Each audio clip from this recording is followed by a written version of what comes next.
Viral, dokter wanita ini buktikan jodoh tak harus abdi negara, pilih pacar temani dari nol.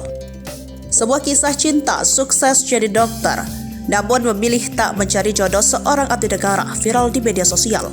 Ia ingin membuktikan bahwa dirinya lebih memilih calon pasangan yang setia menemaninya dari nol. Wanita yang kini jadi dokter ini seolah membuktikan dirinya bisa sukses karena ada peran pacarnya meski bukan abdi negara.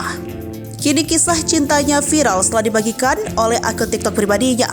Dikutip tribunjabar.id pada Sabtu 2 Maret 2024. Dalam unggahannya, ia membagikan beberapa foto momen. Dalam foto pertama, ia memperlihatkan potret momen dirinya memakai seragam kebanggaannya. Ia memakai gaun kebaya berhijab dan memakai jas kedokterannya.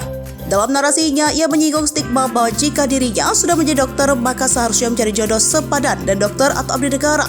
Kemudian ia menjawab stigma tersebut di beberapa foto momen berikutnya. Dengan tegas, ia membantah stigma tersebut. Kemudian, ia menceritakan alasan tidak memilih mencari jodoh abdi negara karena dirinya sudah memiliki sosok pacar. Ia menyebut pacarnya itulah yang berperan penting menemani dari nol hingga meraih cita-citanya menjadi dokter.